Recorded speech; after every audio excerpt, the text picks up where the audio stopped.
Le 18 juin, les Iraniens ont élu à la présidence de la République islamique Ebrahim Raïssi, un ultra-conservateur, et ce scénario était déjà écrit, on s'y attendait.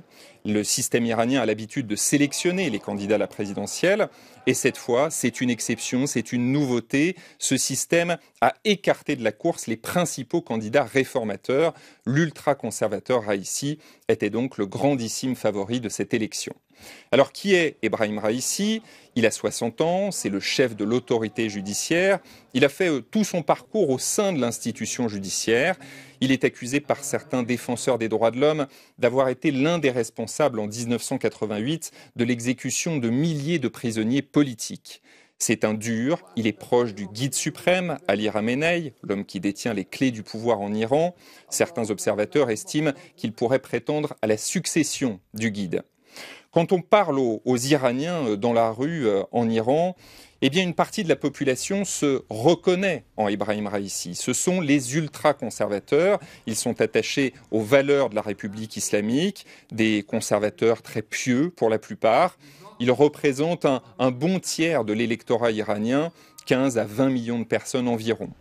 Certains Iraniens auraient souhaité un candidat réformateur, prêt à réformer le système de l'intérieur. Il représente aussi une grande partie de la population iranienne et il n'était donc pas représenté lors de cette élection présidentielle. Et puis des millions d'Iraniens, il faut le dire, souhaitent la chute de la République islamique. Ils aimeraient passer à un autre système. Évidemment, cette opinion n'a pas droit de cité dans le débat officiel iranien. Alors que va changer l'élection d'Ebrahim Raïssi pour les Iraniens ? Difficile bien sûr de répondre à cette question, mais on peut s'attendre à des libertés publiques un peu plus restreintes. Ebrahim Raïssi a du mal à convaincre quand il affirme avoir toujours défendu les droits humains. Il est aussi possible que le fossé se creuse un peu plus avec l'Occident. Raïssi a la réputation d'être beaucoup moins ouvert à l'Occident que le président sortant Hassan Rouhani, artisan de l'accord sur le nucléaire en 2015. Mais la priorité pour les Iraniens, c'est de toute façon l'économie, redresser l'économie iranienne, durement frappée par les sanctions américaines, qui ont été rétablies quand Donald Trump a décidé de sortir Washington de l'accord sur le nucléaire iranien de 2015. Depuis, les Iraniens ont du mal à vendre leurs marchandises, à vendre leur pétrole en particulier. Le rial, la monnaie nationale, s'est effondré. Le pouvoir d'achat des Iraniens a chuté considérablement. C'est donc une priorité majeure pour les Iraniens que de redresser cette économie nationale. Les États-Unis de Donald Trump ont appliqué une politique dite de pression maximale sur l'Iran. Une politique qui n'a rien donné. L'Iran a résisté et est même revenu sur certains des engagements pris lors de la signature de l'accord sur le nucléaire de 2015. Retour donc à la case départ.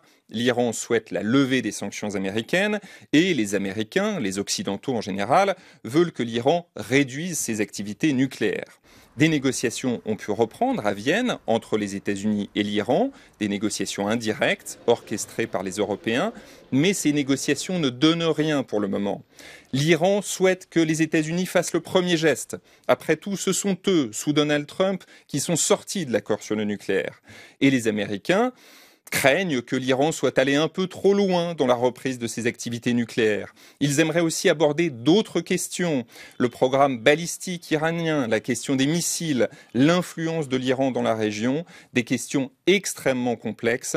Pour le moment, l'Iran se montre inflexible et ce sera sans doute encore plus le cas avec l'entrée en fonction d'Ebrahim Raïssi au mois d'août.